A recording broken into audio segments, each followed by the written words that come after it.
Hello viewers, welcome back to Formula One in 2023. I cannot wait to get started on this season. We've got so much to look forward to, and so many teams have changed their drivers. We've got Fernando Alonso up in first position in FP3 and FP2. The Aston Martin hype train is going very strong. And then we've got Max Verstappen, Sergio Perez struggling slightly compared to testing. We'll wait and see what they can do in today's qualifying session, but we are only 15 minutes away now from finding out the true pace of everyone's car. So lots to look forward to. We are here obviously in Bahrain. We did last year's first race here as well. The teams have done 3 days of testing. Most of the teams looking pretty good. McLaren though not having the best of testing sessions, testing weeks, and we'll wait and see what they can do from there. We've got obviously at McLaren we've got Oscar Piastri, a rookie driver in Formula One, moved from the Alpine Driver Academy to McLaren, and now here he is with Alpine doing. Alpine have been teams have been saying Alpine have been are expected to do pretty well, and they're expecting to be in the top best of the rest, but we'll have to wait and see. And maybe Aston Martin have joined the best now. Very much from the start of the turbo hybrid era, we have just had the Mercs be the best team, and everyone's been the Mercedes, Red Bull and Ferrari have been the best teams, and everyone else has been chasing behind after them. But maybe this season is the season where we get another team challenging right up there at the top against those top 3 teams. Yeah, we'll just have to wait and see. Not too long to wait now. 14 minutes till the green light at the end of the pit lane. All right. Yeah, we'll wait and see what happens there. Fernando Alonso could potentially get pole. I mean, the odds are pretty it looks good for him. We will have to wait and see exactly how he gets on in qualifying when everyone else has also turned up their pace. I suspect Aston Martin have been their pace has been slightly higher because their engine mode's slightly higher, a little bit less fuel compared to everyone else, but we will just have to wait and see what's happening with Aston Martin. We've got 100 people watching. Thank you everyone for tuning in. If you guys haven't hit the like button, be sure to do so. Just want to get the season off to a great start, and for that we need more people, and for more people we need more likes. So if you'd like to help out, that would be very much appreciated. Okie dokes. I have got a slightly new setup for this stream, so I've just got added borders in between here, and the font made it a lot more clearer, and the colors are the same as usual. Can't really change those because they represent the teams, but hopefully this is a little bit more clear than it was last year and easier to read, and then I've just made it and in general look a bit nicer as well for the stats. So once we do get into the quality sessions, it'll be evident what the changes have been made, but it does look pretty good. All right. Q1 starts in 13 minutes time. Are the times on the board from practice yesterday? No, the times on the board are from practice today. FP3 happened 2 hours ago, I think. Yeah, ended 2 hours and 15 minutes ago, and those are the times. Fernando Alonso topping the timesheets 5 milliseconds ahead of Max Verstappen, and then we had Sergio Perez in 3rd position behind him. So by the looks of it, Aston Martin have some serious pace, and they could be competing up at the top. We will just have to wait and see. Not sure just as yet what will happen. Of course, we haven't seen the Red Bulls, the Mercedes, the Ferraris all turn up their engines. We've obviously heard those rumors that Ferrari had an extra 30 horsepower that they gained through finding some sort of engine reliability thing, so they could make the engine more reliable, and because the engine's more reliable they can turn it up to a higher mode, and since they're at a higher mode they get extra horsepower. We will just have to wait and see. Looking at the top speed data though from the practice sessions, we've seen that the Red Bulls are very much the fastest in a straight line. Not sure why that might be the case. Probably because they're running slightly lower downforce. That Honda power unit is, well, as we know, probably one of the strongest power units on the Formula One grid.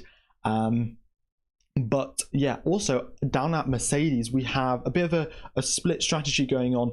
Lewis Hamilton on the lower downforce wing, George Russell on the higher downforce wing. Mercedes can't exactly seem to figure out which way is the way forward.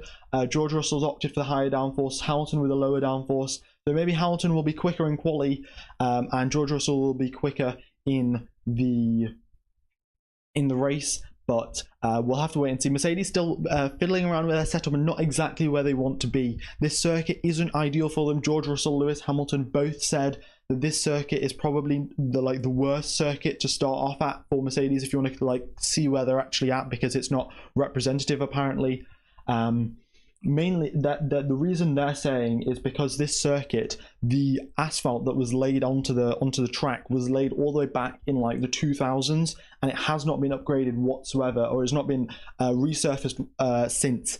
And the Mercedes team is saying that disproportionately affects their tires and the way that the tires work, and really hinders their performance. So we'll have to take their word for it. We really can't do much else. But we'll wait and see now. Hamilton currently, was in 4th position in FP3, and George Russell as in 6th position. Both of them having a few little snaps here and there in their car, especially in testing. They've reduced the amount of unstableness in their car from testing into the practice sessions, but still a few mistakes here and there, and we'll just have to wait and see how that progresses out for them. Charles Leclerc and Carlos Sainz. They've had a very consistent testing. They've been trying out new things that we've seen. Some of them worked, some of them haven't. But nothing extraordinary and nothing under extraordinary either from the Ferrari team. They've just been going about their program, not at the same level of flawlessness as Red Bull, but nevertheless they've been trying out different things, learning stuff about the car, and then we'll wait and see what they can actually do in the qualifying session starting in now 9 minutes time. Yeah. All right, the Aston Martin definitely is looking very fast indeed. We will wait and see what actually happens down there. Do they make it through into Q3? I think they should make it through into Q3, but you never know. I mean, Stroll has got his wrist injury that happened. For you guys that haven't been staying up to date, Lance Stroll was going cycling somewhere, fell off his bike, I think, and then got a wrist injury. So he was recovering from that. He did not do any of the testing. It was Felipe Drugovich, which is the Aston Martin reserve driver, and Fernando Alonso did the testing, and we had Lance Stroll sit out all of testing. So the only practice he's had is in these 3 practice sessions. So we'll see if he can match Fernando Alonso, if he's going to stay, or if he's going to be behind him for most of the session. We'll have to wait and see. Yeah, no, as Firedel10 says, Lance has been doing really well, considering he actually hasn't done any of the testing sessions. And yeah, with his wrists as well, he was, yesterday, he had to get his mechanics to help him out the car because he couldn't put too much weight on his wrists. And today, though, he's shown that he can use his wrists, they're all properly functional, and he can turn the steering wheel as needed.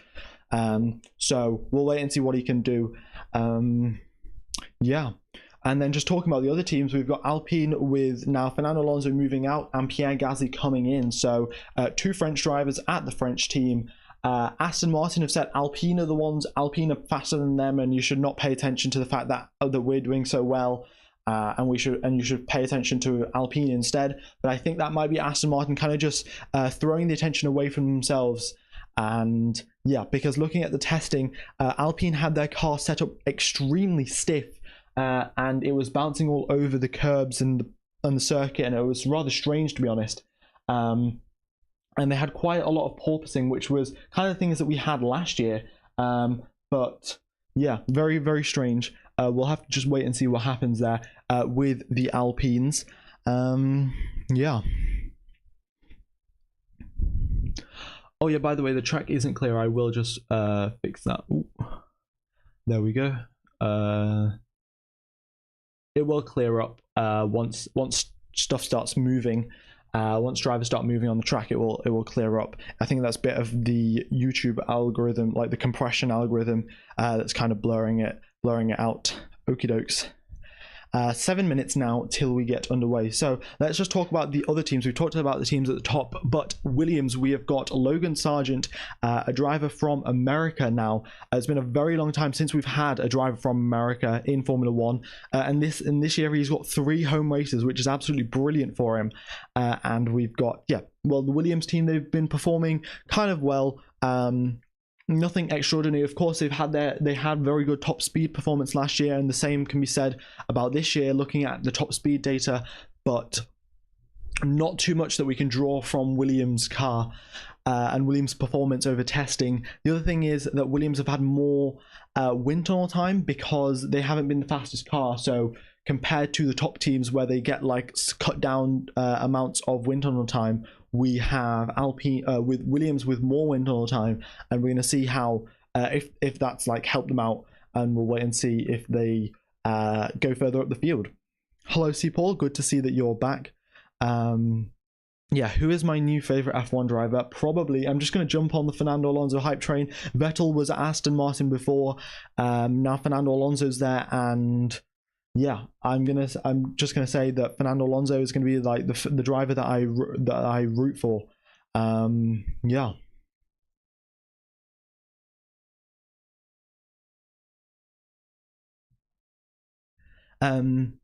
The best livery of 2023, I'm gonna say it is the Mercedes. It just does look absolutely brilliant. But yeah, of course you have your own opinions, and that's totally cool. I mean, the Aston Martin looks pretty cool, and I think the Aston Martin, it goes very, very quick as well, and that's probably it's probably slightly more important than the way it looks. We'll have to wait and see though what happens. Now we're only 5 minutes away from qualifying starting, and we will have the session underway shortly. Also guys, if you haven't hit the like button, be sure to do so. It really does help out the channel. And I will be streaming for like the rest of the season, so if you haven't subscribed, then be sure to do so. But all right, here we go then. I am very much on the Fernando Alonso hype train. 60% of you who have voted have said that you are on the hype train, 40% are not. But I think that the hype train is real. Well, I mean, saying the hype train is real is kind of defeating the point. But yeah, we'll just have to wait and see. Aston Martin do have been looking very strong. Of course, Lawrence Stroll has invested so much money into that team. They've got brand new facilities. From next year, they have a new wind tunnel coming online, and they've just moved into their new facilities now. We'll just have to wait and see how that works out for them, and are they going to have some extraordinary levels of performance or not?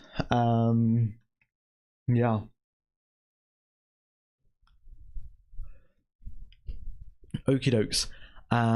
We are now 3 minutes away from the session starting. I will take you through a lap of Bahrain very, very shortly.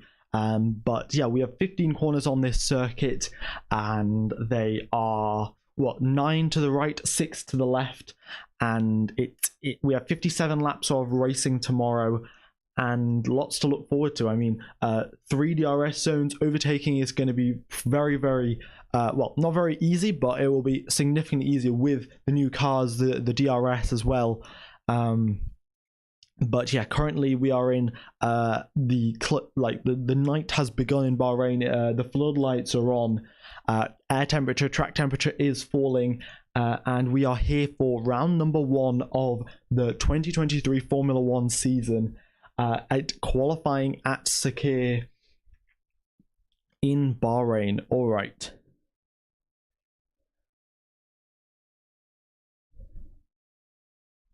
So going through the lap, we have going into turn number 1 a very, very big braking. So drivers brake around the 100-meter mark, and they slam onto the brakes at turn number 1, compromise their line through 1, then go get a very straight exit through turn number 2, up the hill towards turn number 4, where they try and extend track limits as much as possible. We saw in previous years that track limits were being extended absolutely like wildly, but this year they have got the rules enforced, and going through the middle sector, there's a couple hairpins, and then turn number 10 is the big difficult corner where you're braking and turning at the same time.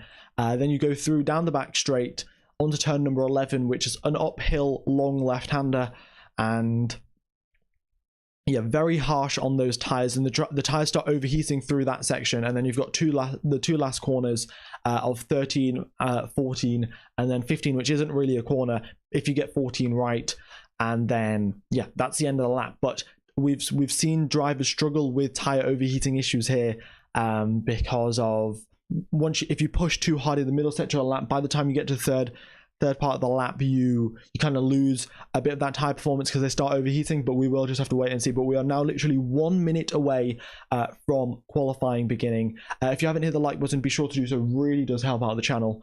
And yeah, let's get this underway.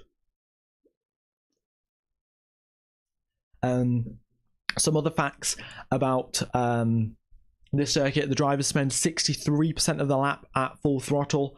And just another fun fact is that Fernando Alonso, it is his 22 years after his Formula 1 debut, exactly to the day. So today is the 4th of March, 2023.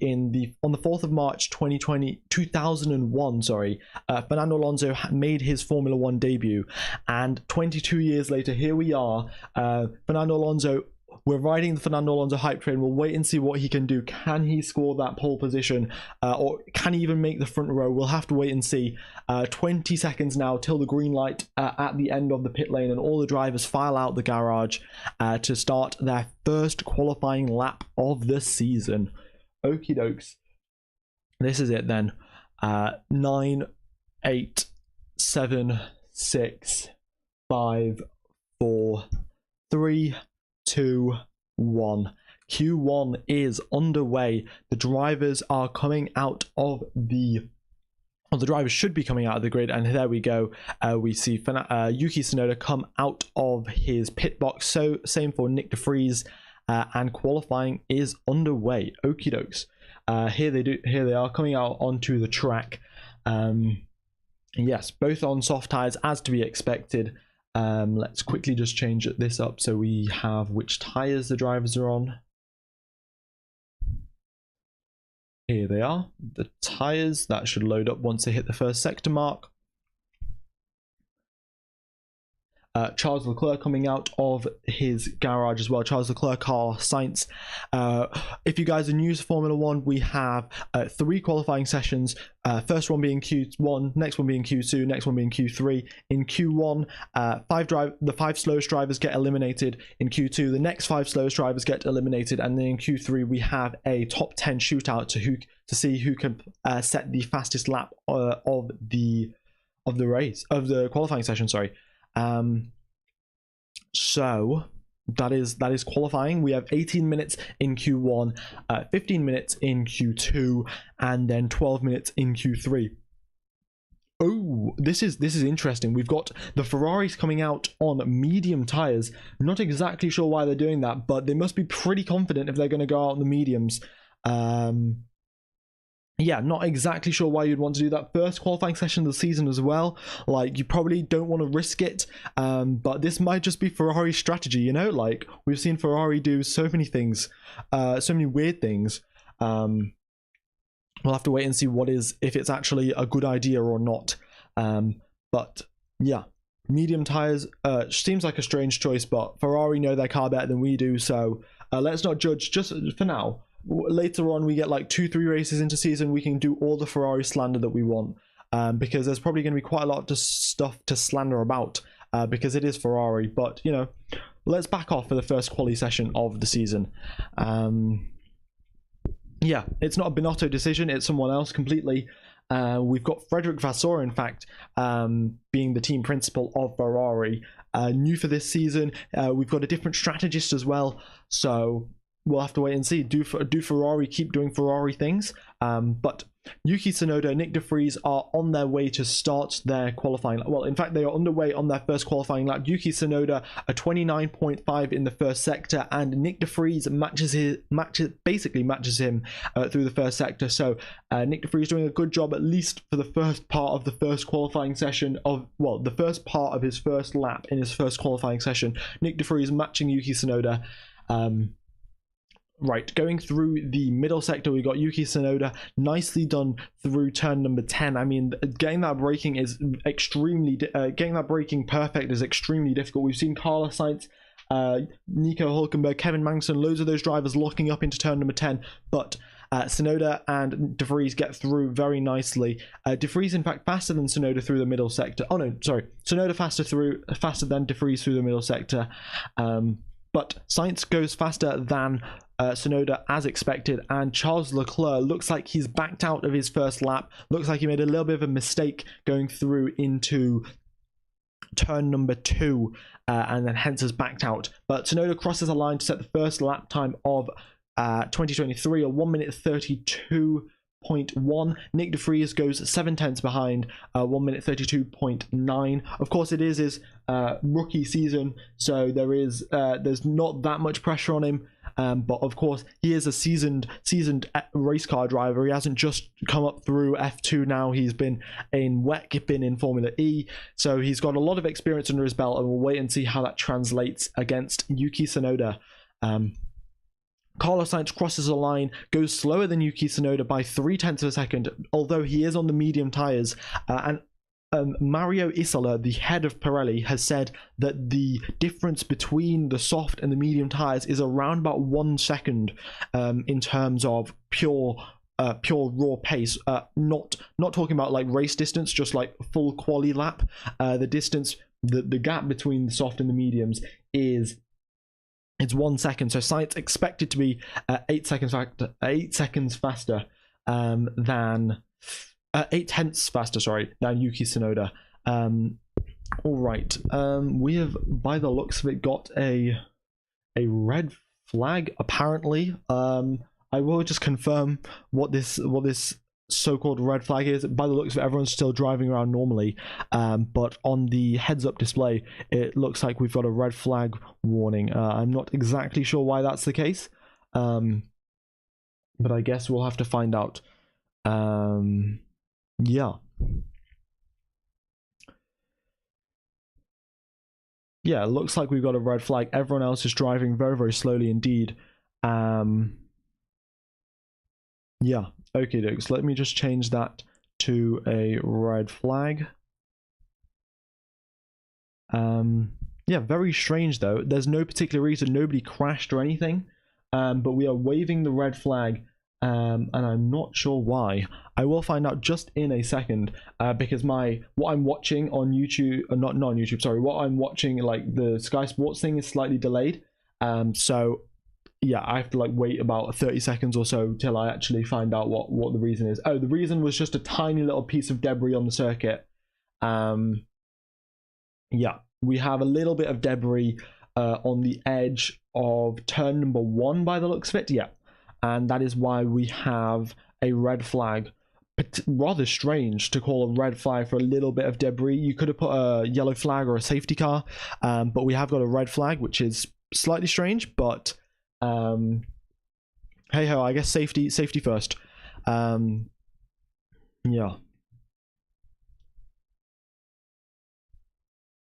I think it is debris from Charles Leclerc. Leclerc locked up going into turn number 1, and then obviously had issues because of that lockup.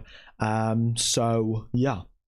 Is this a new mic? No, it is the old mic, but I have modified some of the settings to make the noise, like the background noise, slightly like less obvious, and I'm holding it instead of having it on a stand. So yeah, that's probably why it sounds slightly different.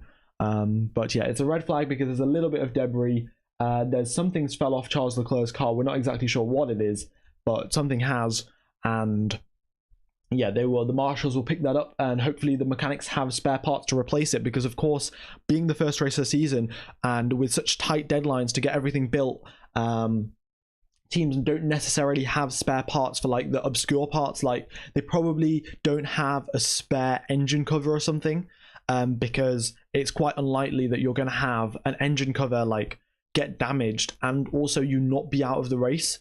So yeah, like the teams, they have not a full set of spare parts, and we'll wait and see if they can replace whatever has been damaged and fallen off Leclerc's car, because I suspect that will be hindering him. Yeah. All right. Yeah, I'm not exactly sure where it might have been his diffuser, but we have no idea really. So yeah, I don't see why it's taking so long to clear up this red flag, because it was only a tiny piece of debris. All of the cars have come into the pits. So the marshals just have to go out onto the circuit, pick up the debris, and then we should be good to go. Yeah. I definitely don't think it's bad welding, because the F1 cars are basically carbon fiber completely. But yeah, we'll have to wait and see which part of. I think it might be like some part of the side pod that has been taken off. Not exactly sure. But of course, the thing is, the reason why we have some of these parts just breaking off randomly for no reason whatsoever, is because the teams have been trying to minimize the amount of weight that they use on the cars, because there is a weight limit, of course. And previously, in previous seasons, we've had cars like 50 kilos below the weight limit, and then they can just add, they can just add whatever else that they need. Like they add ballast into the car, but currently in these years, what they have is that the cars are over the weight limit, so the drivers are just, and the teams are making every piece of carbon fiber as thin as possible, and removing what they don't need and making stuff hollow instead of solid, and all of that stuff, to try and reduce the weight in that is like on the car itself. Yeah, so that's why we have like thinner and thinner structural elements, and then when you have vibrations going over curbs, going over bumpy parts of the circuit, those vibrations vibrate through the carbon fiber, and if it's not strong enough to hold up against those vibrations, it just forms a crack and breaks off. So not ideal there for Ferrari, and it looks like the engineers have got their speed tape out, and are taping stuff up, but yeah. Right, yeah, Ferrari as well. The last year they took 12 poles, which is the same as Michael Schumacher took in 2004 when he went on to win the championship. So Ferrari definitely did have the performance last year, well, at least in qualifying, but they did not have any in the race. It will resume in 1 minute. So thank you for that, Flying Tortoise. Appreciate the information. Yeah. All right. So we will be underway very, very shortly, and yeah.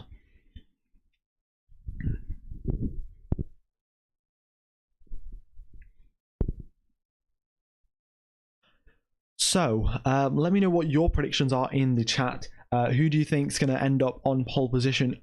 And yeah, I mean, well, actually, who do you think is going to get knocked out of Q1? Because that's a little bit more interesting.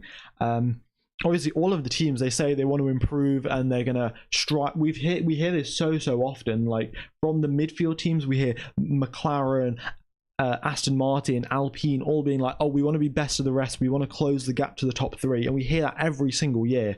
But the issue is the top three also end up developing their cars at quite significant rates, so then it's very difficult to catch up. But Aston Martin seem to have done something crazy here.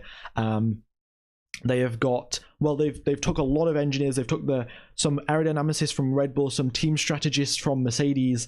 They've really put in a lot of money and resources into this effort, and well, by the looks of it, it's paying off. Yeah. Right. So you guys saying Sergio Perez, Max, and then we have Lando Pole. Finley Harris thinks Albon's going to make Q2. I definitely think he could. Around this circuit, we've got quite a lot of straights. Williams, as we know, very good at straight line speed and performance. So yeah, also we have got the green flag now. So drivers will be coming back out onto the track very shortly.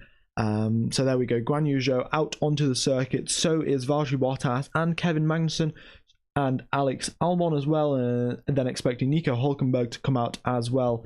And then we'll have Logan Sargent, Stroll, Alonso all filing out of the garages sooner rather than later.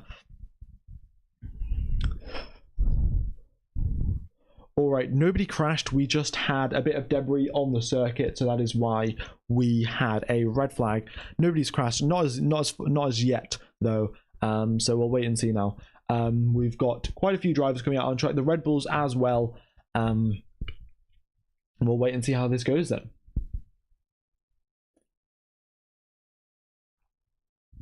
only 12 minutes remain of this session. So this is basically what we would usually have in a Q2 session, only 12 minutes of qualifying. And with only 4 drivers actually setting top times before the red flag, everything's going to get rather compressed now. So we're going to have 20 cars all over the track. We've got Sergio. Oh, who is this? Lewis Hamilton is out on hard tires apparently. Oh no, never mind. That was just a glitch. Hamilton's on softs. Okay, so yeah, we have got all of the drivers now coming out. The track will get quite congested and traffic heavy. So yeah. I mean, the circuit is quite long, 5.7 kilometers. I think we do 57 laps of racing around here tomorrow. So not one of the longest circuits by any stretch of the imagination, but also not one of the shortest either. So we'll see how the teams manage with the traffic. Also, the FIA have said that on this back straight where Nico Hulkenberg, Lance Stroll, Kevin Magnussen are currently at, you cannot be on the racing line when backing up to wait for a spot for quali. So that should definitely help out with with not getting affected by traffic. And yeah. All right, so here we go then. Everyone is starting their flying laps. We've got Tsunoda, De Vries, Leclerc is back out on soft tires. So yeah, Ferrari doing some weird strategy, going out on the mediums for some reason, and now everyone's on the softs as is expected. And yeah, lots of drivers. Well, we can't exactly tell who's on their flying lap, who's not. But yeah, so Tsunoda looks to be at the front of the pack, and yeah, he will be starting his flying lap very soon once again. Oh, look at this. Lance Stroll, purple first sector. Of course, only Tsunoda, De Vries, Leclerc have actually set a lap. So that's why Stroll's first sector is purple. But nevertheless, with a damaged sort of wrist, that's still very good. As I say that, Max Verstappen takes away the fastest first sector from him, but only by 1/10 of a second here. The gap between Verstappen and Stroll in the first sector, and Verstappen and Alonso for that matter, is only 1/10 of a second, which is looking good for Aston Martin. I'm very much on that hype train, guys. So that's why I'm probably being slightly biased here towards Aston Martin, but you know what? There's a hype train. We don't have a hype train for Aston Martin very often, so might as well just join it. We got Guan Yu Zhou up into first place, Valtteri Bottas just behind him by 5 milliseconds, so both Alfa Romeo drivers very, very close to each other. And then now we have K-Mag in third position, Alex Albon in fourth. So K-Mag is faster than Albon. We'll wait and see how that, what Nico Hulkenberg can do. Of course, he hasn't driven an F1 car for quite a while. Well, apart from the testing and the practice sessions, he was out for quite a couple of seasons. But here he is back again. And yeah, up in 8th position, so not that quick compared to K-Mag, but we'll wait and see. Fernando Alonso goes faster than Max Verstappen. The hype train. Oh my god, guys, can we please get some likes in the chat? Well, not in the chat, sorry. Can you guys please like the stream, hit the subscribe button, and just join this Fernando Alonso hype train. He is faster than Max Verstappen in Q1. What else to say? What else is there to say? If Fernando Alonso's on pole position, I mean, that would be quite possibly the craziest thing ever to happen. After like these top 3 teams, Ferrari, Red Bull, and Mercedes, have been dominating the turbo hybrid era, Aston Martin just comes out of nowhere. Well, right, as I say that, Leclerc and Russell could end up going faster than Alonso, but yeah, nevertheless, very quick time there from Fernando. Matching Max Verstappen is pretty decent. But we got Carlos Sainz up on top. This is not to be expected. We have Leclerc, who's usually the faster driver around Bahrain. He was faster than Vettel compared back in 2019. He was faster probably last year as well compared to Sainz, but yeah, here we have Sainz ahead of Leclerc by 1/10 of a second in Q1.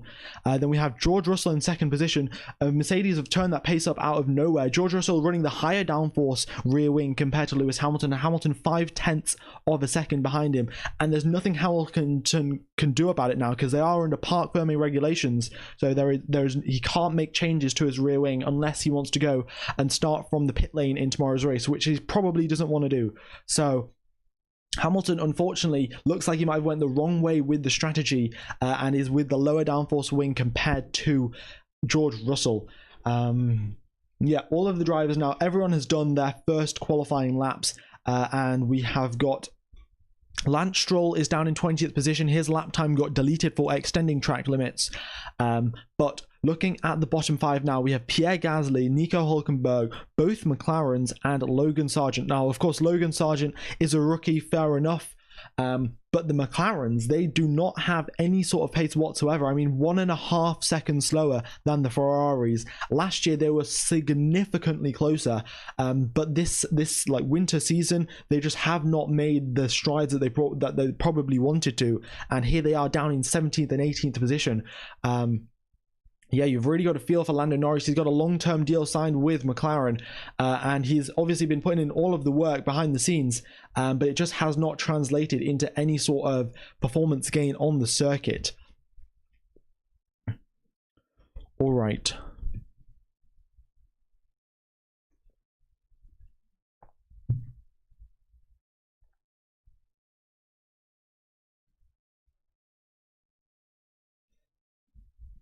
So now here we are underway with only 6 minutes remaining of the qualifying session now. All of the drivers will probably do one last run in Quali before they go out one last run in Quali before they go out before the end of the session. So they're all just filling up the fuel tanks, putting on a fresh set of soft tires, and then going at it one last time to see who can make it through into Q2. Yeah, the circuit's very quiet now, and yeah. What if Stroll makes it out of Q2 and Alonso makes it? What if Stroll is out of Q? No, Stroll won't be out in Q1 as long as he doesn't get his lap time deleted. He'll make it through. The Aston Martin has a whole bunch slower pace, and in fact, if Stroll's time didn't get deleted, he would be up in like 6th or 7th. So it's not too far. Yeah, it shouldn't be too difficult for him.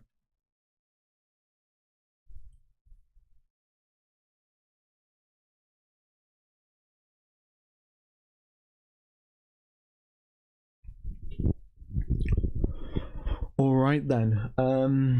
What else is there to talk about? We have quite a big gap here between Esteban Ocon and Pierre Gasly. I mean, Ocon's in 8th position, Pierre Gasly in 15th. And yeah, in terms of pace as well, half a second between the Alpine drivers. Pretty strange there. We've seen, obviously, Pierre Gasly, he was very much on form probably 2 seasons ago. Last season wasn't his best by any stretch of the imagination. And now he's come to a new team. He's got to establish himself against Esteban Ocon to be considered like equal drivers at least. And yeah, struggling in his first qualifying session. Of course, he's been in that Red Bull program very much for a very long time. He's been in AlphaTauri, then in a Red Bull, and then in AlphaTauri for quite a while. And the Red Bulls share their parts with AlphaTauri quite a lot. So he's been driving like a Red Bull based car for the majority, if not all, of his F1 career.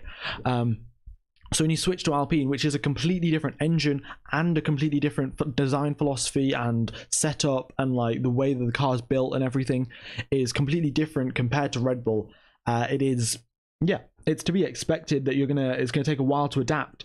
But half a second is not where Pierre Gasly wants to be, really. Here we are now. 3 minutes 40 seconds remain of the session. Albon and Tsunoda come out of the pits, and we'll see probably most of the other drivers coming out as well as they do now, getting ready to go qualifying. All right.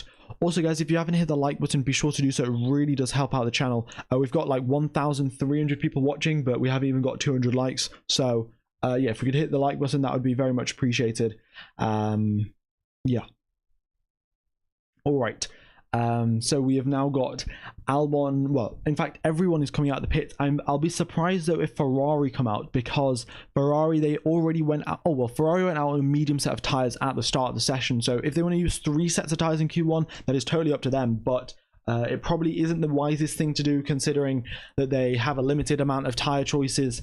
So we've had everyone from Tsunoda and below. So everyone from 9th place and below come out onto the circuit. Everyone from 8th place and below, in fact. We've had Ocon as well come out. Alonso's come out as well. Okay, so we'll wait and see what Alonso can do. And both Mercedes are out.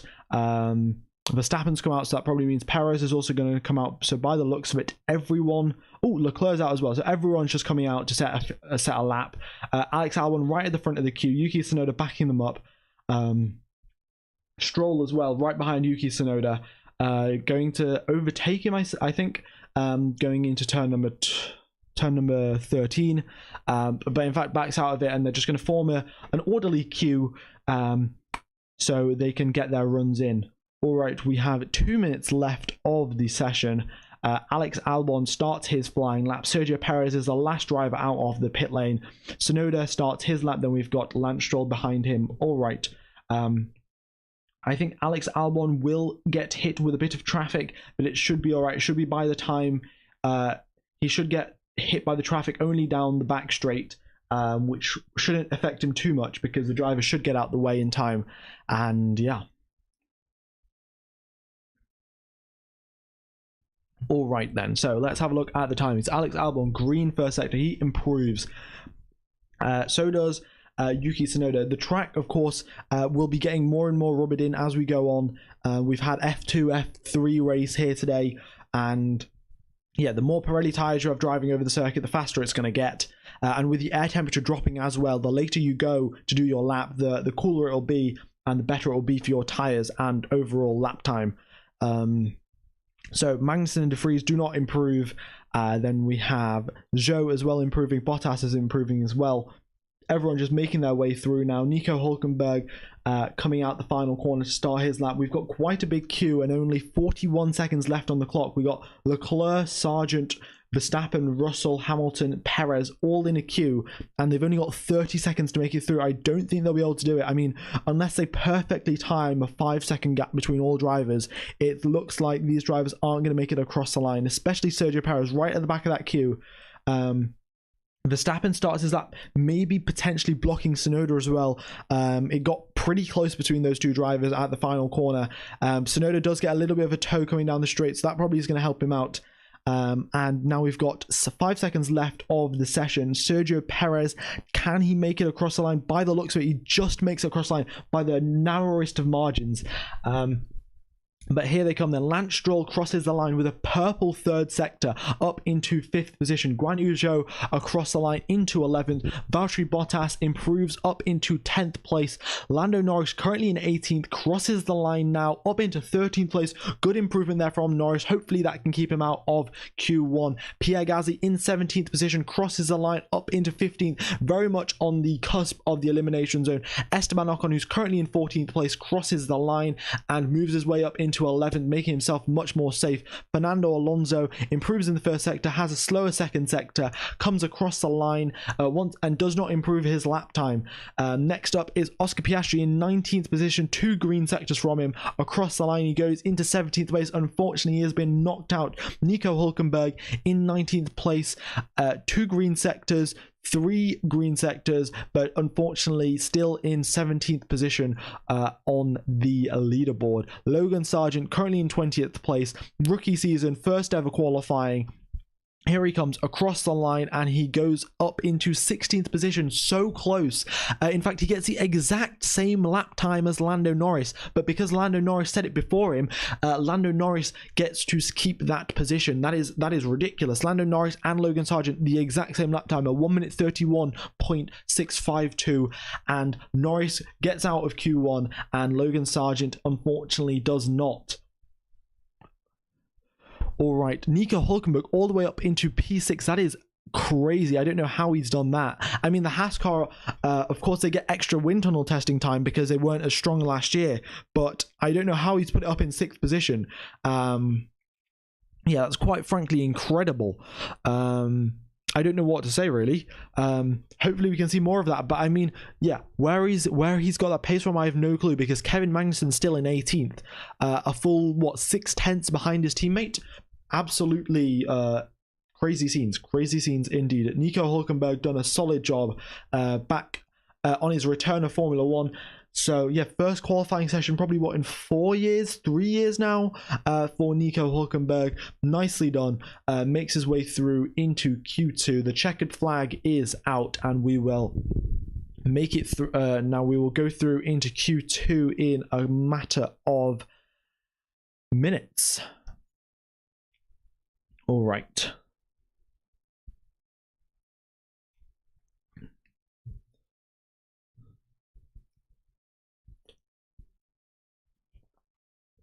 Yeah, that is very much shocking for Kevin Magnussen. I mean, it's a pretty big gap, unless he got a lap time deleted. I can't exactly think of a reason. I mean, Nick de Vries, of course, is his first season. In fact, all 3 rookies have been eliminated in Q1, which is fair enough. They are this first time being in an actual Formula 1 quali session in like an actual season as well, because Nick de Vries did do Monza last year for the Williams team, I think, and scored points. But yeah, nevertheless, 3 rookies out in Q1, and then we have Pierre Gasly and Kevin Magnussen. And in fact, look at this gap here between Pierre Gasly and Esteban Ocon. It is 0.3 of a second. So that gap, which previously, and in fact, Gasly has just got his lap time deleted, so he goes down all the way into 20th place. But yeah, Pierre Gasly, that is very, very the wrong foot to start off his Alpine career. But yeah, we'll wait and see how he recovers tomorrow. Starting in 20th position, not ideal, but you know, anything can really happen. It is a Formula 1 race after all. Yeah. Also, now just comparing the rookies to their like teammate counterparts, we've got Piastri half a second behind Lando Norris. Nick de Vries is 0.7 behind Yuki Tsunoda, and then we have Logan Sargent 0.2 behind Alex Albon. So it's they've obviously got a pretty significant gap. It's nowhere, and it's not a minor thing that you can just fix in a lap or two. But yeah, these rookies pretty close, considering it is their first time in an F1 quali session. But yeah, now let's look back up to the top of the grid. We got Carlos Sainz right at the top of the field. Of course, he didn't even go out for his for another Q1 run. He just did two runs. His first run on those medium tires, another run on those softs. Didn't go out at the end, and still is in first position. We got Russell in second place, Leclerc in third, and then Alonso in fourth and fifth, and Verstappen in seventh, Perez in 10th. Now, I have a feeling that Red Bull probably told their drivers, don't push it too much, you're probably through into Q2 anyway, but we're sending you out just to be safe. But yeah, the Red Bulls down in 7th and 10th position. That is definitely not something we were expecting. Yeah.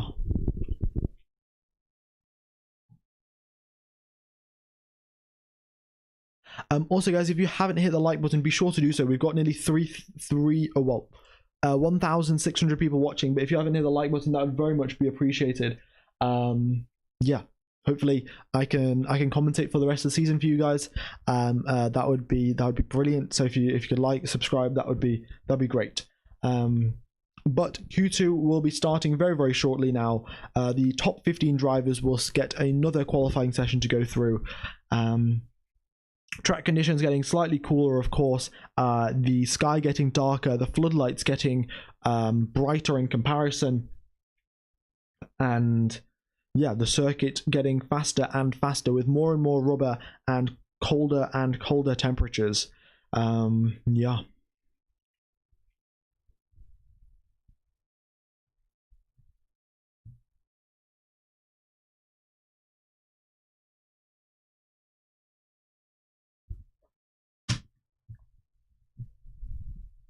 All right.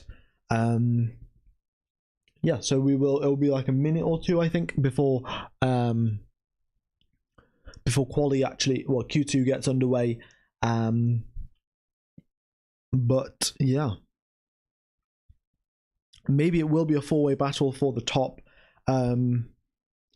But yeah, I think Aston Martin, by the looks of it, have actually closed that gap up significantly, like better than any team have previously. Of course, we've had McLaren get extremely close in 2019. They were very close to Ferrari. Oh no, sorry, in 2020 McLaren were very close to Ferrari. Ferrari, of course, had a bad season that year, and it kind of, instead of being the top three, it became the top two, and then Ferrari kind of like just behind them, because yeah, they lost their kind of cheaty engine, and like yeah, they lost their horsepower advantage, and then ended up being slightly slower compared to the rest of the teams. So yeah, we will just have to wait and see what happens now. Yeah, Q2 is underway. We have got a green light at the end of the pit lane. None of the drivers yet to have come out on the circuit, but we can expect them in the next few minutes, of course. Is Aston Martin still using a Mercedes engine? Yes, they are. Now, I think Mercedes will be completely fine with the fact that that Aston Martin is outperforming them with a Mercedes engine. It will just be more of a reason for Mercedes to start like picking up their development pace and like try to start dominating again. Yeah. Linus HyperX says, Lando not doing that well. Is there any reason to be worried? I think there is reason to be worried. Probably just from testing and this one qualifying session, we can see that McLaren really aren't doing that well. All of the rumors that we've heard and the talk in the paddock has been that McLaren aren't particularly confident. Their pace is kind of lacking, and this quali session just kind of puts that into perspective and just proves that point. So yeah, McLaren might be in for a slow season, not up there at the top of the field, but we'll have to wait and see. Yeah.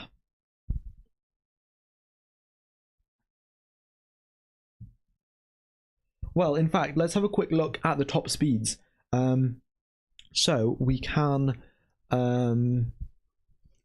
let's just go across here and we will have so the top speeds. We have Carlos Sainz at 326 kilometers an hour. Say Charles Leclerc at 2 kilometers an hour slower. So the Carlos Sainz has the highest top speed, but that is pretty much comparable to Sergio Perez's top speed. So Red Bulls and Ferraris pretty similar in terms of the top speed that they have. Then both Aston Martins 318 kilometers an hour. It doesn't seem like much, but it's 8 kilometers an hour difference at the top end. And then we have the Mercs. We have George Russell at 320 Ks, Lewis Hamilton at 324. Hamilton, of course, got that lower downforce rear wing, which means lower drag as well. So he's got a little bit more top speed compared to Russell. But it's all fairly consistent. But with Red Bull and Ferrari having that little bit of an edge. Last year, we saw that Red Bull had the edge in the top speed. This year, with the Ferrari getting a little bit more horsepower by the sounds of it, by the rumours, they look to have closed that top speed gap. So now the only difference that there really is in terms of the acceleration that the car gets, like how long it takes to get to that top speed, and then of course the downforce that they have through the corners. Yeah.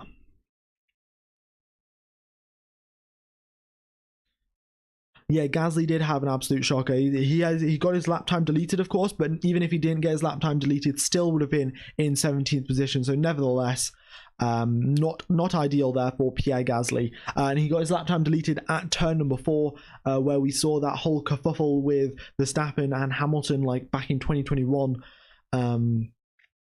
Yeah, so that corner still catching those drivers out to this day, and of course that corner it's a very tight corner, but the track gets slightly wider on the exit, and then that kind of lends itself towards trying to extend the circuit as much as possible, just so you can carry as much speed through as well. Yeah, all right, so here they go then. We got Carlos Sainz. Well, we got all of the drivers now just out on track, by the looks of it, except for Max. Oh, in fact, I was going to say except for Verstappen and Perez, but they've also just come out on track as well. So Stroll at the front of the queue, and then we have Ocon, Hülkenberg, the 2 Alphas behind them. And then Alonso, Norris, Tsunoda, the 2 Mercs, the 2 Ferraris, and the 2 Red Bulls. going into their first runs of Q2. Lance Stroll leads the way down the start-finish straight. Let's take you through a lap of Lance Stroll. So here he goes, barreling down the straight, open the DRS up to 320 kilometers an hour, and then slamming onto the brakes at turn number 1.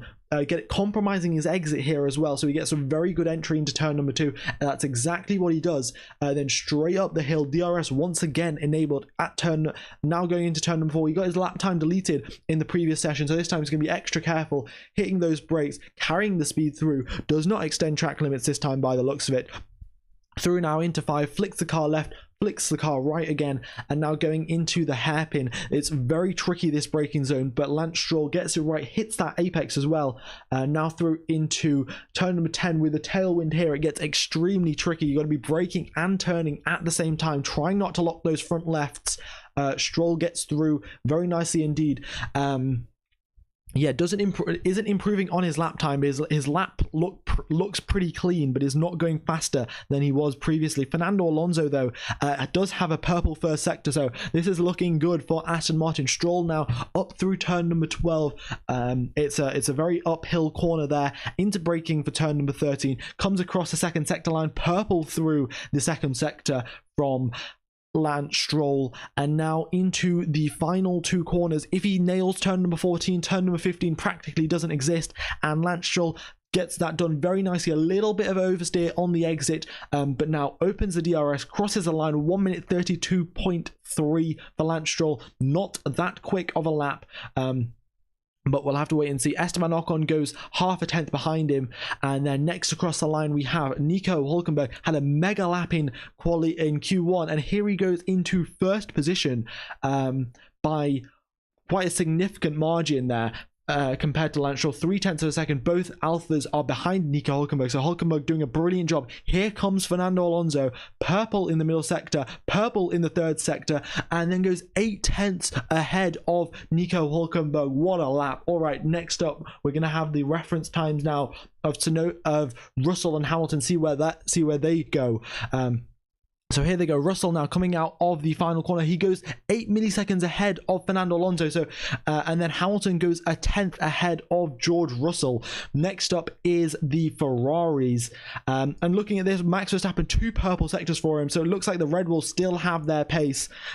Leclerc crosses the line slower than Fernando Alonso. And Sainz goes slightly ahead of Leclerc. So by the looks of it, with Max Verstappen coming out the final corner, he goes 0.4 faster than Lewis Hamilton, and Sergio Perez now the last one to cross the line. Here he comes, across the line he goes into second position. So it is a Red Bull 1-2, Mercedes 3-4, Alonso in 5th, and a Ferrari 6-7. So yeah, looks like Aston Martin have firmly cemented themselves as one of the top teams now. They have put themselves between the Mercedes and the Ferraris, like quite confidently as well. Because looking at this pace gap, I mean, look at the gap between Verstappen and Leclerc. That is 1 full second. Like that is unseen of. Like in last season, we never had this big of a gap between the Ferraris and the Red Bulls, and Red Bull have had some very good development over the winter, and they are 1 full second faster than Ferrari, at least in this qualifying session. That is fantastic, to be honest. And Aston Martin, of course, their car is 95% new parts compared to last year. 95%, so basically a brand new car. And he puts himself up into 5th position. That is brilliant there from Fernando Alonso. Of course, Lance Stroll still has his wrist injury, not performing at the peak of his ability. And of course, he hasn't had much testing either. No testing whatsoever because of that wrist injury. So it is expected he is slightly slower. And of course, we have Fernando Alonso just bringing in that extra little bit of pace because it is Fernando Alonso. So, yeah. All right. It's looking good, though. It is definitely looking good. So that is the first runs of Q2 are over. We have Alex Albon, just a lone driver out on the circuit with no traffic, and just a track to himself to try and make it through into Q3. We'll wait and see what he can do. But otherwise, everyone else is back in the garage, refueling their cars, putting on a fresh set of tires, analyzing some of that data, and yeah.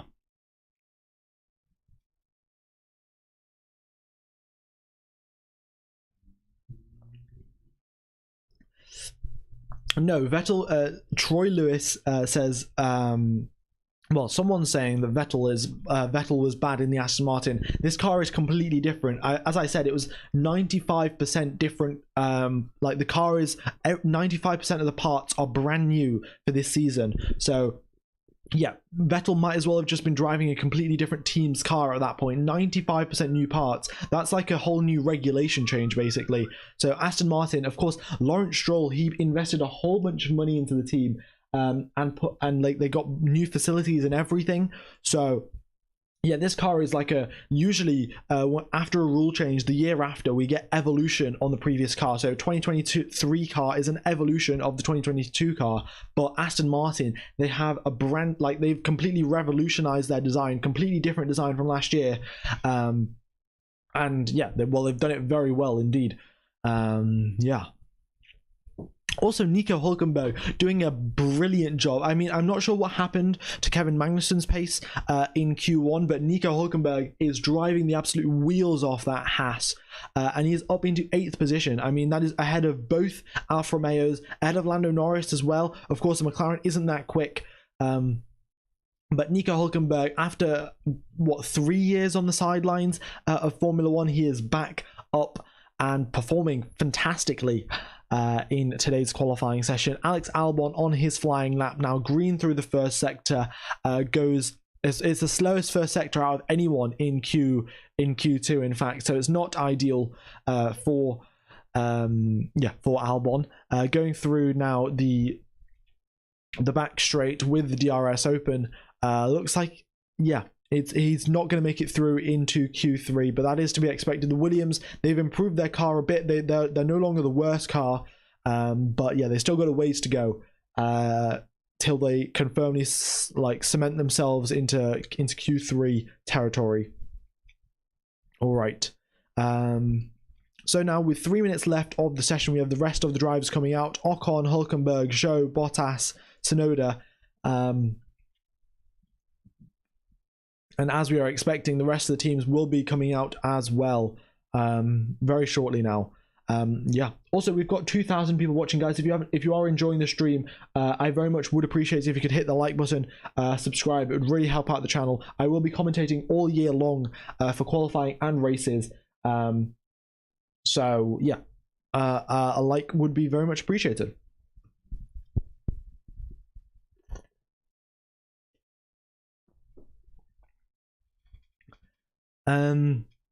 I think Alex Albon did abort his lap by the looks of it. Yeah.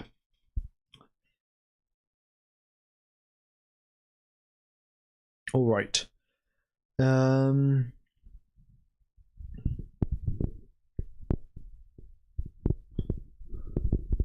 Let's see. Not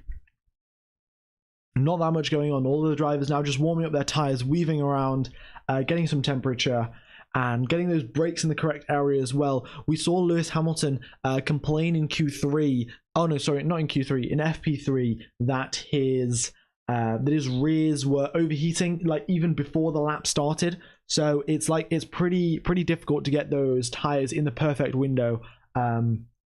Lewis Hamilton even struggling in the practice session. So we'll wait and see what the teams can do and what the drivers can do. We've got 1 minute 42 seconds left on the clock, and we have Esteban Ocon leading off the queue. Then we have Hülkenberg, Zhou, Tsunoda, Bottas, then Fernando Alonso, then Norris, the two Ferraris, the two Mercedes, and then Lance Stroll. All right. Yeah, that Fernando Alonso gif at the top right is very much what Fernando Alonso will be like right now. Has actually made a good career choice for once, and has put himself up into a team that is doing well and looks to be improving as well on the uphill. Yeah. So here we go then. We have Ocon, Hülkenberg, Zhou, Tsunoda, Bottas all have started their lap. So has Fernando Alonso. Norris has started their lap as well. All right then.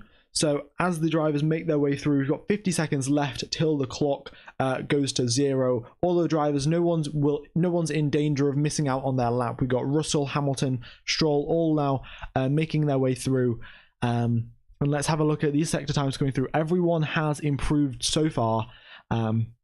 Fernando Alonso as well, matching, well, like half a tenth slower than the Red Bull's first sector times. So it's not too far off, not too far off indeed. Charles Leclerc goes purple through the first sector. Wow, that is brilliant. And we know Leclerc is good around this circuit. Purple for Carlos Sainz now. So Sainz just takes away that purple first sector right from Charles Leclerc. We'll wait and see what the Red Bulls can do. Oh, in fact, the Red Bulls haven't even come out. So they're just pretty confident. We're going to make it through. So we're just not going to go out. Which is fair enough. Might as well save those tyres if you can. Esteban Ocon up into 4th place. Wow. Nico Hülkenberg up into 3rd. Now, this is Track Evolution. I very much would like to hype it up that Haas are the 3rd fastest car, but they're very much not. Track Evolution is playing a pretty big part in this. Track temperatures have dropped, so yeah, we'll have to wait and see, but here they come now. Charles Leclerc crosses the second sector line with a purple second sector. Sainz goes green through the second sector. Alonso crosses the line purple in the 3rd sector and goes a tenth and a half behind Max Verstappen. That is brilliant, but of course, Track Evolution has to be taken into account here. Charles Leclerc crosses the line 2 tenths faster than Max Verstappen. Of course, once again, Track Evolution. I mean, with Nico Hülkenberg basically matching Sergio Perez's time, you've got to say that it's not just the driver and the car. There's got to be a little bit of the track conditions helping them out as well. George Russell crosses the line up into 3rd place. Hamilton as well, ahead of Carlos Sainz, but behind his teammate. And yeah, it is looking good. It is definitely looking very good indeed. Lance Stroll crosses the line, makes his way up into 10th place, and the drivers that have been eliminated from Q2 are Lando Norris, Valtteri Bottas, Guan Yu Zhou, Yuki Tsunoda, and Alex Albon. Yeah, both Alfa Romeos, then McLaren's Lando Norris, Alpha Tauri's Yuki Tsunoda, and Alex Albon from Williams. That is, I think most of these is to be expected, really. Not that much of a shock considering the McLaren hasn't been doing that well. I think the surprise Q3 entry is really Nico Hülkenberg. Nico Hülkenberg come out of nowhere. That Haas car was brilliant last year. They had so much development right at the start of the year because they had that extra track time. And also, if you remember back to 2021, Haas didn't develop their car whatsoever. Literally zero development. Everything was focused on 2022. So they were very fast at the start of last season, and the same can be seen this season. It looks like they abandoned their development of last year's car quite early on, and they started developing this car, and here they are, once again, right at the front of the field, in the top 10. So that is brilliant there from Nico Hülkenberg. Stroll made it through into Q2 with his injured wrist, which is a very nicely done. And now we're now only minutes away from the top 10 shootout to find out what is the true pace of every single car and driver on this in this season of Formula One. By the looks of it, the track times have been dropping. It will probably be a 1:29 for pole position. Considering Leclerc goes a 1:30.2 or 1:30.3, and with Verstappen being a fair amount faster than him, we should definitely dip into the 1:29s for the Q3 pole position time. Yeah.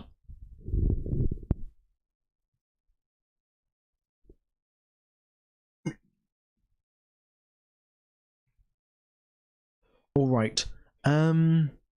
What else is there to talk about? Well, I mean, the main thing to talk about is the Aston Martin hype train. Maybe the hype train isn't as much as we hyped it up to be. I guess that's the point of a hype train, to be honest, really. It's probably under-delivers on the hype that it's usually hyped up to. But nevertheless, I mean, making it all the way that up, I think we could definitely see a Fernando Alonso podium. A couple of good performances in quali and race from Alonso, and maybe like a mishap or two at the front, and definitely Fernando Alonso up onto the podium. That would be brilliant to see. Yeah. All right. Let's just change this to now Q3. So not too long now. Not too long whatsoever. Merc were definitely sandbagging. Yeah, Merc do this every single year. They're like, oh yeah, we're not that good and we're not that quick and all of the other teams are faster than us and we have so many issues and we're going to be absolutely nowhere when the season starts. But yeah, and then here they come up into like pretty much matching the Ferrari's pace. I think Mercedes definitely do have, and the thing is, Mercedes have a very big upgrade package coming up in like the next couple of races as well. So, I mean, if Mercedes are this quick without their upgrade package, and they have a very big upgrade package planned for like probably 4 weekends into the season, then who knows where that'll take them, you know? We haven't heard much from Aston Martin about their upgrades. Well, in fact, I've seen all of the FIA documents, and Aston Martin brought like a whole bucket of updates from testing. Like, they improved their car from testing to the actual practice sessions and the race, and they had like upgrades for literally every part of the car: the suspension, the floor, the rear wing, the front wing, everything. So did Alpine. And then the rest of the teams just kind of like having some upgrades in some parts of the car. So Aston Martin have definitely put a very big push towards the front of the season. Now we'll just have to wait and see if that translates, and if they continue getting like upgrades towards like a couple of races in, or was it just like a whole big push at the start and then we're only going to get upgrades like towards the end of the season. We'll have to wait and see, really. But yeah. That gap to Albon, 872 seconds. It's pretty massive, to be honest. Yeah.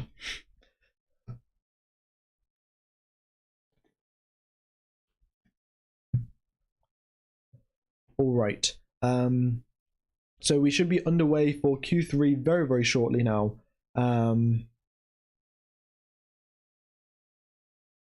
Yeah, not long to go now. Not long to go indeed. What happened to Gasly? Pierre Gasly, he got his lap time deleted, but also he wasn't very quick. He was in 17th position before his lap time got deleted, and then he got his lap time deleted down into 20th. But yeah, just not that quick for Pierre Gasly. Of course, as I said before, he was in a Red Bull car for pretty much his entire career, or a Red Bull based car like AlphaTauri, Toro Rosso, Red Bull. Like, all of his cars have been Red Bull based, so switching to a completely new engine and a completely new car, probably a little bit of a big change for him. And yeah, we'll just have to see if he can adapt to that, or is he going to stay like behind Esteban Ocon by a pretty significant margin. I hope not, and I suspect he won't, but yeah. All right. Also, guys, if you haven't hit the like button, be sure to do so. If we could hit 500 likes, that would be brilliant. Yeah, we are like only 20 likes away, but otherwise I hope you're enjoying the stream and the commentary, and I will be commentating for the entirety of the season, all the quali sessions, all of the races. So yeah, hope you're enjoying. Drivers will be getting underway very, very soon. I mean, everyone's got their cars plugged into the fuel lines. The drivers have got their screens ahead of them, looking at all of the information, the data, and the telemetry of where they can improve and where they're going slightly too quick. Maybe those tires are wearing out too much over the course of the lap, and they will be looking to maximize lap time in every single way possible. But here we go, green light at the end of the pit lane. Q3 is underway, and we have no drivers coming out of the grid, just coming out of the pits just as yet. We'll have to wait and see what happens there. Also, guys, I'm just going to get a quick drink. Remember to stay hydrated because, yeah, it's pretty important.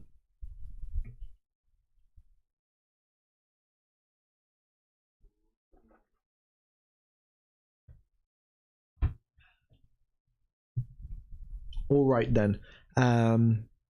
So, yeah, nearly 1 minute into the session now. But, yeah, it's not looking good. Well, I don't know where that came from. Everything's looking fine. Just nobody's come out on the track yet. Everyone's waiting for the latest possible moment because, of course, every minute you wait, the track decreases ever so slightly. The track temperature decreases ever so slightly. The air temperature decreases ever so slightly. Yeah. Quali r/Hydro Homies, indeed, exactly. Staying hydrated is very key, very important. Yeah. All right. So now we have Charles Leclerc up in first position in Q2. Now, of course, that is because Max Verstappen and Sergio Perez did not go out for an extra lap. And here, in fact, as I say that, there they are. They come out for their first runs of Q3. Then we will have the rest of the grid probably following them, just to get a little bit of a tow or whatever you can, just to get that out, get that little extra bit of performance. So yeah. No, the track temperature decreases as we go later and later into the session, of course, because we're in Bahrain. It's currently, well, it's nighttime now, so as it is nighttime, there's no sun to warm up the air, and it just gets cooler and cooler. So yeah, track temperature decreasing, and that means less overheating for the tires, so you can push them even harder. It's not looking good. That's probably that. Yeah, that's definitely what I would say about McLaren. McLaren is definitely not looking good for them. But you know, sometimes you have good seasons, sometimes you don't. We'll have to wait and see what happens with them. Can they bring upgrade packages? Can they recover it? Yeah, we'll just have to wait and see. Lance Stroll is out onto the circuit. Fernando Alonso not come out yet. A little bit strange that Stroll's out but Alonso isn't. It might be because they don't have tires, but yeah, Stroll is on a used set of soft tires, in fact, to set a little bit of a banker lap and then to go for his actual final push lap at the end of the session. So yeah, looks like they are running low on tires slightly. So yeah.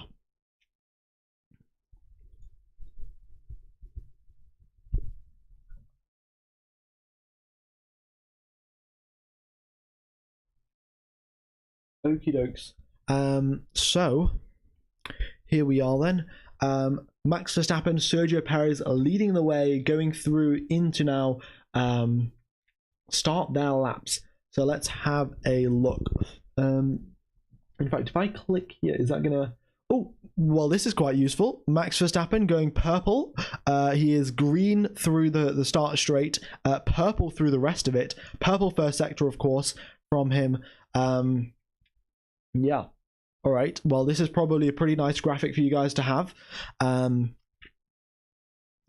looks like Leclerc, if we switch over to Leclerc, in fact, now Leclerc is going purple through a couple of sectors, but nowhere. He's going purple through these twisty parts of the track. But if we go back to Verstappen, Verstappen's still going purple for most of this. We'll have to just wait and see who ends up being the fastest overall. Still Russell, Hamilton, Alonso, Hülkenberg, and Ocon don't come out, which is rather strange, but yeah. All right. So 2 purple sectors now from Max Verstappen. It's looking good for him. By the looks of it, he will dip into the 1 minute 29s. So here he comes then. Leclerc, in fact, goes slightly faster than Verstappen in the middle sector, but Verstappen, here he comes across the line, 1 minute 29.8.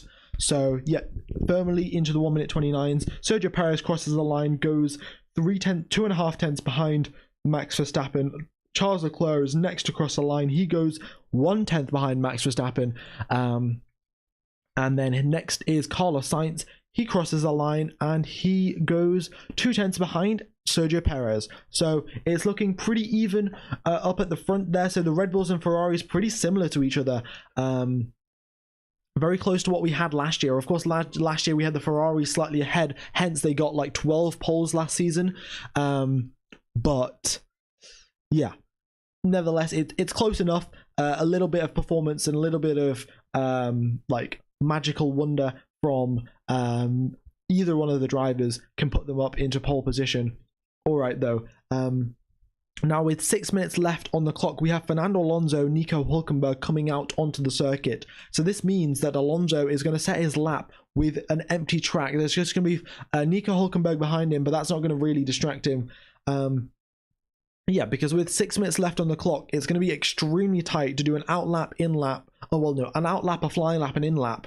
And then be able to go out for another flying lap. So it looks like Alonso's just doing one flying lap, and yeah, his tires suggest the same as well. He is on those soft tires that Pirelli provide once you get through into Q3. So here it is then. Alonso just weaving around through the middle sector, warming up those tyres, trying to get the best possible conditions to go for a flying lap. Then we have Russell and Hamilton behind them. Yeah. All right. The Mercs are out. There's no sandbags in those cars anymore. Max Verstappen comes back into the pits with 5 minutes left on the clock. He'll just have a quick refuel and then back out onto the circuit for that final pole position shootout. Yeah. All right then. So as the drivers peel into the pits, we have Fernando Alonso leading the way on the racetrack to start his flying lap. So here he comes now into the final corner, through turn number 14 and 15, gets a great exit onto the start finish straight, and here he comes across the start finish line, DRS wide open, going down that straight 320 k's an hour, no porpoising like there was last year, into the braking zone, slams on those brakes, hit that apex absolutely perfectly there from Fernando Alonso, and then now through up the hill into turn number towards turn number 4 with DRS activated once again for the second of the third time on this circuit. Brakes for turn number 4, does not extend track limits. Nicely done there from Fernando Alonso. Now flicks the car left and then once again flicks it to the right. Now into the uphill hairpin of turn number 8. It's very, very easy to go a bit too much over the curb and lose control of the car, and Fernando Alonso does not do that. So nicely done. Probably the trickiest corner now on the circuit, turn number 10 with a tailwind. It's a little bit skittish, the car, but here he goes down the back straight. DRS for the final time now on this circuit. Now into turn number 11. We've seen loads of overtakes here previously in F2 and F3 today. Lots of overtaking going on, but Fernando Alonso here driving alone up into turn number 13 now. Another green sector from him. So he is definitely improving, but there is no purple sectors to be seen just as yet. In fact, if we just click on Fernando Alonso's car, there have been purple mini sectors throughout, but it looks like he's just been going green for the majority of things. And if you look at it, he's been going purple through these corners here. So here he goes across the line, Fernando Alonso into 4th position, ahead of Lance Stroll and Carlos Sainz, but behind the top 3. Nico Hülkenberg crossed the line into 6th position, and this is just Nico Hülkenberg's pure pace. I don't know how he has done that. Of course, Hamilton and Russell still yet to set their laps, but Nico Hülkenberg nevertheless doing a brilliant job. Russell now across the line into 5th position, behind Fernando Alonso. And Lewis Hamilton in 7th position as well. So that is confirmed. The Aston Martin of Fernando Alonso is faster than the Mercedes. That is, wow. So the hype train has been pretty good. Very nicely done there. He is still 4 tenths behind the front runners, behind Max Verstappen, behind Charles Leclerc. But when they had such a big performance advantage, Aston Martin bringing so much getting so much closer, that is an amazing feat in of itself. Yeah, also guys, we've got 3,000 people watching. If you haven't hit the like button, be sure to do so. It really helps out the channel, and if you haven't subscribed as well, that would very much be appreciated. Yeah.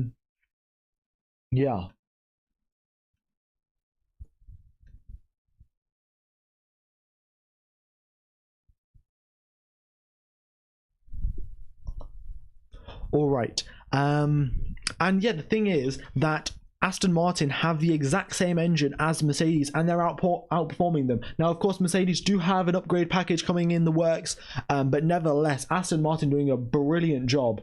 Yeah.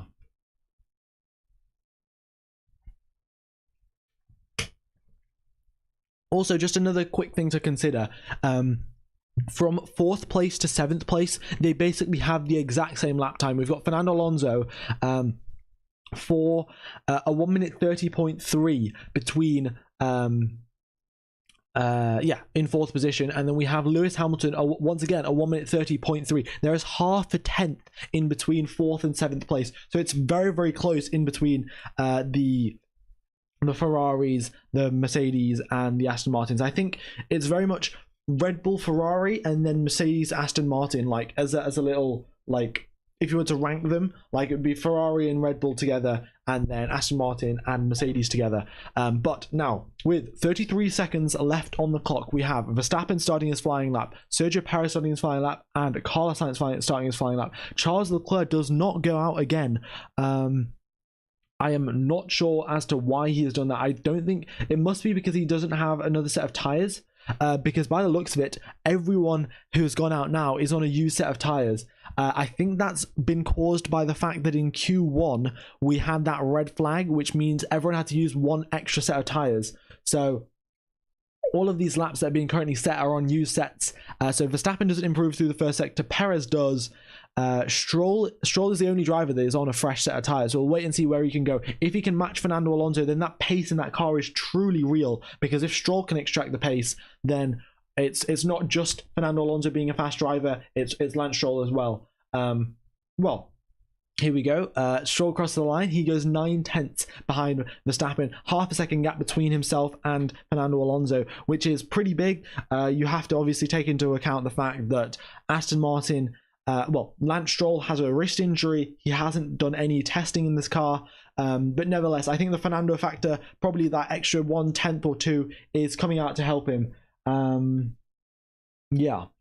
So here we go now. Across the line comes Max Verstappen. Purple middle sector from him.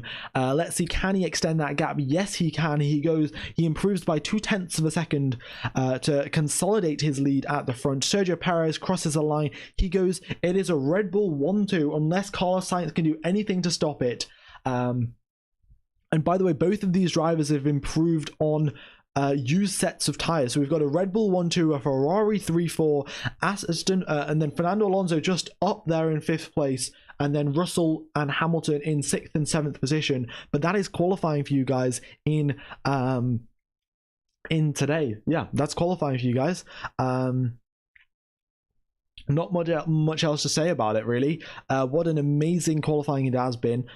We have finally confirmed that Aston Martin do have some very real pace, and can challenge with the likes of Mercedes and Ferrari. Still a bit far away from the Red Bull as of yet, but upgrade packages can help. Nico Hülkenberg coming back into Formula 1. By the looks of it, he did get his lap time deleted, but nevertheless, what an amazing session from him. Q1, Q2, outstanding performances. And then a couple of drivers who will probably want to forget this: Pierre Gasly, Lando Norris. Not the best performances that they've had, but yeah, it's a learning experience. We'll wait and see what they can do. Yeah.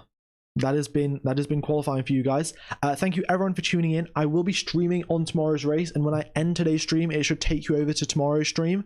So yeah, just go ahead and press the reminder button so you don't miss it. And yeah, I would very much love to see you there for tomorrow's stream. So yeah, thank you everyone for tuning in, and I will see you. Well, have a nice morning, day, afternoon, evening, or night, depending on where you are in the world. And I will see you tomorrow for the race. Cheers, fellas.